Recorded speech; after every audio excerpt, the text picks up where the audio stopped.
درود و سلام کے گجرے نچھاور کرتا ہے، اس کے فرشتے بھی درود و سلام کے گجرے نچھاور کرتے ہیں، کیونکہ بڑا عمل جو ہوا، بڑا عمل جو ہے، کوئی بھی مسلمان جہاں کہیں بھی ہو ایک دفعہ درود و سلام پڑھے تو فوراً قبول ہو جاتا ہے۔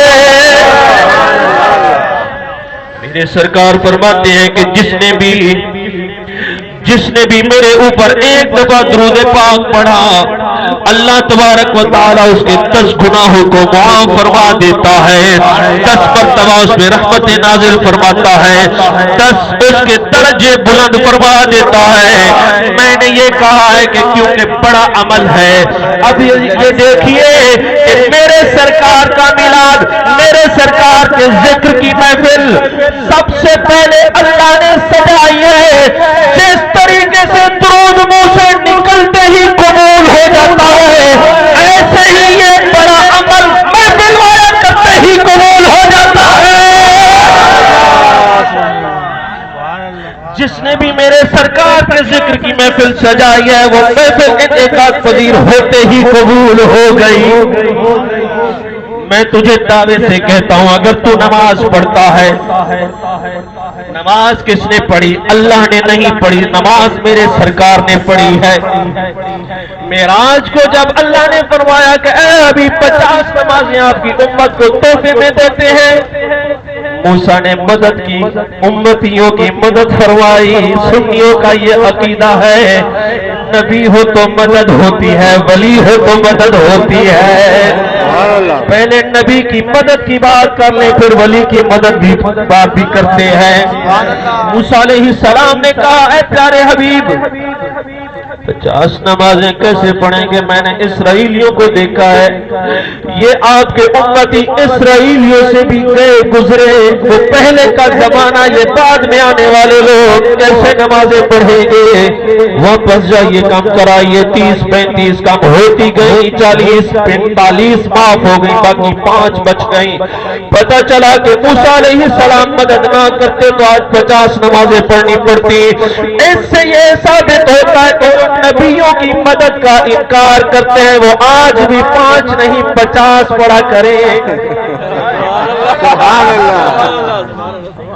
لیکن سنیوں کا یہ عقیدہ ہے کہ نبی کی مدد سے جو 5 نمازیں ہوئی ہیں پڑھو تو 5، لیکن ثواب 50 نمازوں سے بھی زیادہ ہوتا ہے۔ اے پیارے حبیب نمازیں کم کروا کے آئیے۔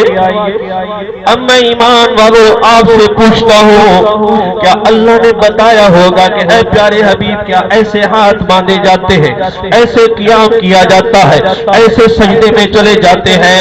معاذ اللہ ثم معاذ اللہ، اللہ مجبور نہیں ہے، اللہ معذور نہیں ہے، نہ تو وہ کسی کے سامنے جھک سکتا ہے نہ کسی کو سجدہ کر سکتا ہے۔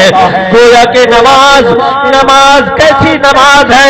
اللہ نے فرمایا اے حبیب اب ہم تجھے طریقہ کیا بتائیں، جیسے جیسے تو اٹھتا بیٹھتا رہے گا، تو کھڑا ہوگا تو قیام بنا دے گا، تو گھٹنوں پہ ہاتھ رکھے گا تو رکوع بنا دوں گا، تو سجدے میں جائے گا تو سجدہ بنا دوں گا۔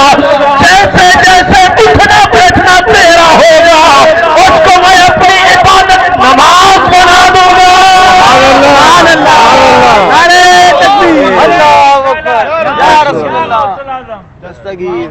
تو یہ نماز پڑھنا کس کا عمل ہے؟ میرے سرکار کا عمل ہے۔ رتبہ اللہ کا بڑا ہے، اس کے بعد میرے سرکار کا رتبہ ہے، سرکار کا چھوٹا رتبہ ہے، اللہ کا بڑا رتبہ ہے۔ درود پڑھنا اللہ کا کام ہے، نماز پڑھنا رسول اللہ کا کام ہے۔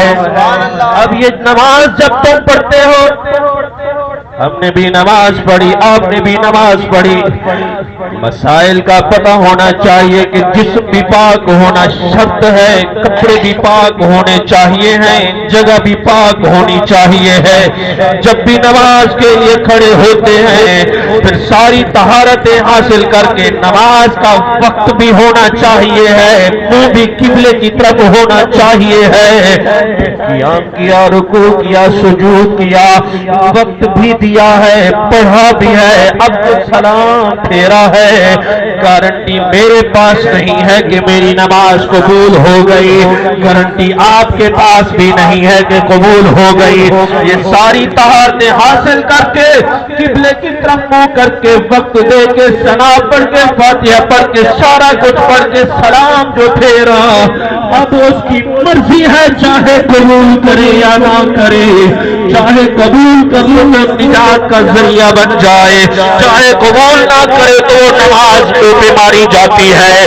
تو جناب والا میں یہ کہتا ہوں کہ نماز میرے سرکار کا عمل ہے، میرے سرکار کا رتبہ چھوٹا ہے، نماز پڑھنا بھی عمل چھوٹا ہے کہ اللہ نے نہیں پڑھی، سرکار نے پڑھی ہے، لیکن اس نماز کو قبول کروانے کے لیے وقت بھی دے دیا، ہاتھ بھی باندھے، رکوع بھی کر لیا، سجدہ بھی کر لیا، چاہے اس کی مرضی قبول کرے یا نہ کرے، لیکن میں تجھے دعوے کے ساتھ یہ کہتا ہوں تیرے کپڑے بھی ناپاک ہو، تیرا منہ بھی قبلے کی طرف نہ ہو، چاہے وقت بھی کوئی ہو، ایک دفعہ کہے الصلاۃ والسلام علیک یا رسول اللہ، الصلاۃ والسلام علیک یا حبیب اللہ، الصلاۃ والسلام علیک یا خاتم النبیین وعلی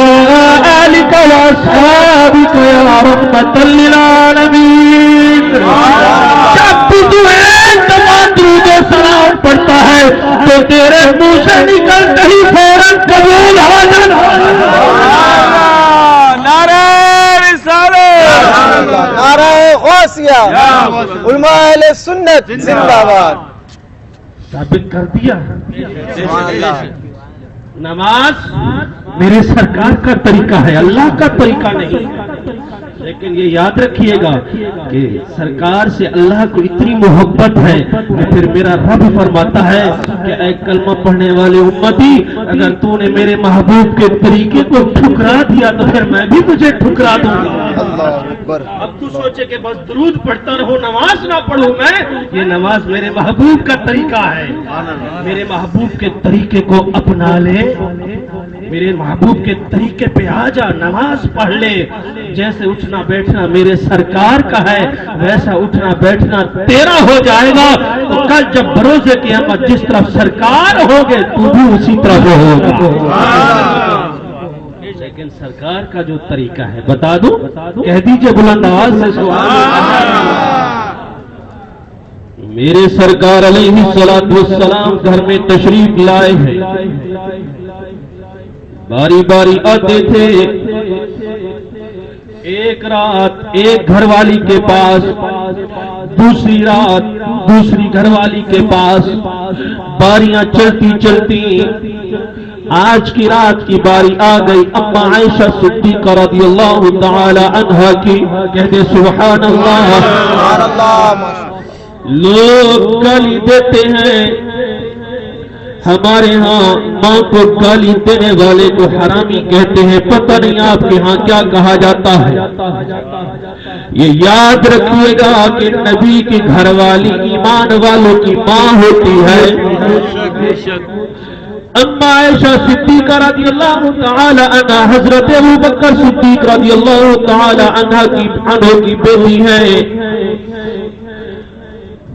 جب بھی اما عائشہ صدیقہ رضی اللہ تعالی عنہ سرکار کے گھر مبارک سے، اپنے گھر مبارک سے اپنے بابا جان کے گھر جاتی تھی تو حضرت صدیق اکبر کھڑے ہو جاتے تھے اور کہتے تھے مرحبا مرحبا مرحبا، میری ماں آئی ہے۔ سبحان اللہ۔ کہتے تھے بیٹی میری ماں آئی ہے،